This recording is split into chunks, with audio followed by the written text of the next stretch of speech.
Hey everybody, this is Doc Pete, and I was given this topic. A student just emailed me and said, "Hey, Doc Pete, when you talks about politics and government, could you talk about the current electoral college?" And I'm like, "Oh man, this is great. I mean, it's a timely topic, and everybody's fighting, and there's discussion, and people are aware of it, and this is a wonderful thing in a lot of ways."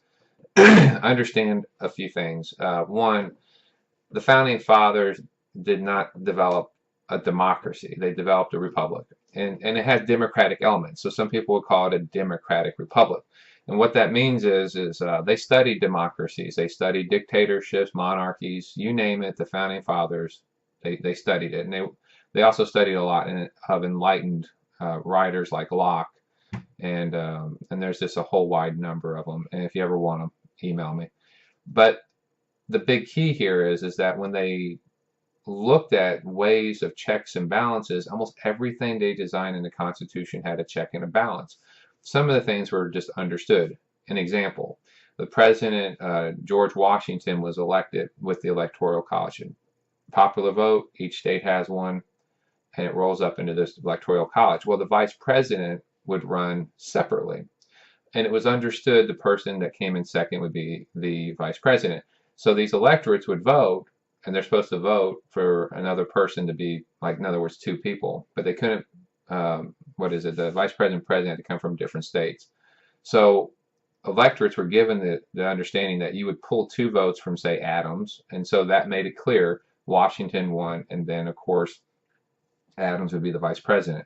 Now, of course, that changed over time with amendment to the Constitution. They run as teams.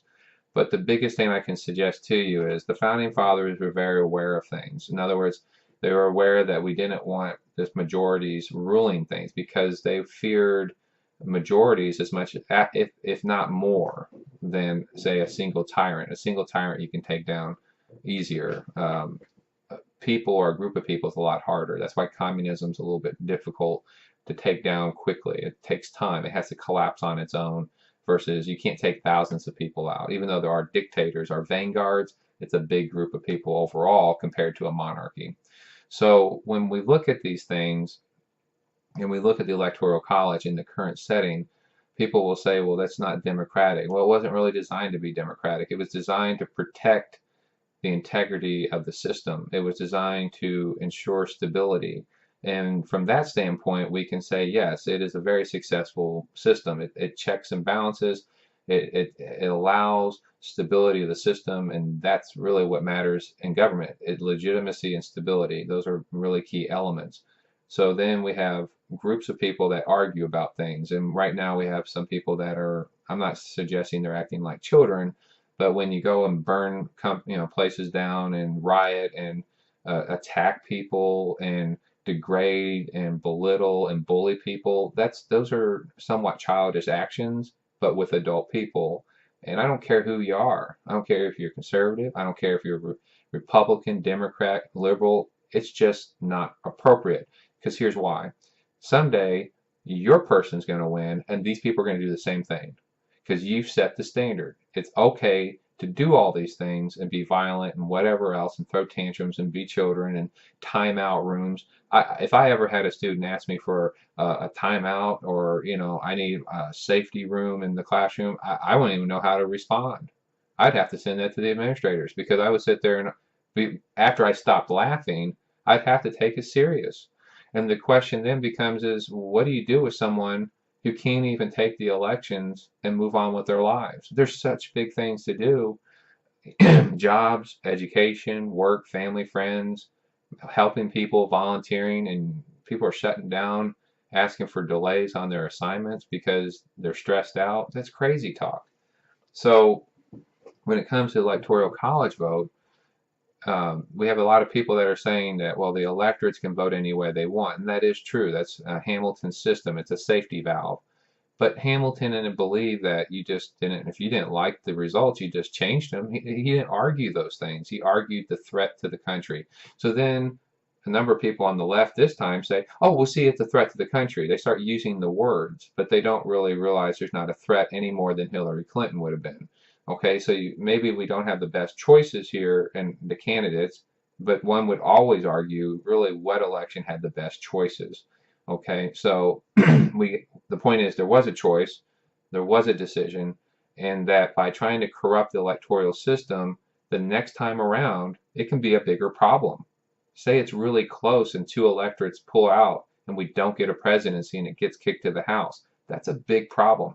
It's still legitimate, it's still the system, but it's a real problem. We haven't seen that for quite some time since the 1800s.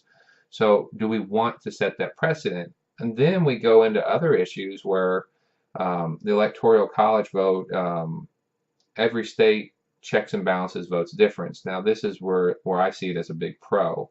And the founding fathers saw it, but they didn't. They designed it to check and balance, but I don't know if they really understood how much of a check this is. For example, some states are a little bit more loose on their IDs and voting, and we'll just say maybe California would be an example of that. There's other states, and there's a wide growing number of them, and you can research this, that have voter IDs, and they try to clean their rolls out. They remove dead people. They remove people ineligible to vote, and so there are a lot cleaner rolls. And we can see the differences in the voting. We can see a big difference and the quality of the vote. So voter fraud is limited within each state. So if we want to look at it that way, each state is a popular vote. There's 50 plus, there's 50 states, but then there's also other districts like DC. And they make their popular vote, and that rolls up into the Electoral College vote itself. But each one of those are checked. So, for example, if you have a national popular vote, someone could say, well, I want to spike the vote, and I want our girl or our boy to win. And so they throw in a few, 2, 3 million extra votes, and guess what? They win. Well, nobody wants a republic like that. Nobody wants government like that. Because they say, oh, well, no, no, no, there'd be all these safety checks, Dr. Pete. And I'm like, oh, sure, the President of the United States who's running for re-election or their person's running, they're going to stop this fraud because they don't want to, they want to win it the right way. They don't want to give up the presidency because someone lied or cheated. I don't believe that. And then you have a Supreme Court that maybe was nominated by all of their, by that president. They're really going to check that president or their successor. I don't believe that either. And then with Congress, I really believe that a bunch of partisan politicians are going to sit there and say, well, that is going to be our president, but we should do the right thing and give it to the other party. I don't believe that at all. If any of you do believe that, I'd be more than happy to hear about it, but I just don't believe that. So with the EC system, it is bulky. There is some bulkiness to it. If a president's elected in November, early November, they got to wait all the way to January 20th. That's a big delay. There's a lot of things that can be done between that period of time. And so that could be considered as a negative. But then again, you have transition teams, right? Because as government's gotten bigger, it requires a lot more time to transition and set up teams. Whereas before, it was more about getting your affairs in your state, like say a farm, business, whatever, then traveling to DC and getting in place. That's why it took more time. But now you just have to hire so many people because government's so big that might actually be somewhat of a washout on that. There's a lot of different things out there to solve things, okay? But always look at the pros and the cons. Most importantly, look at the stability. If we have stability and legitimacy in the system now, why would we change it in order to put something else that's untested? That's a big risk. And that's really what it all comes down to. Do appreciate the topic. It's an excellent one to get emailed, and I appreciate the opportunity. Thank you.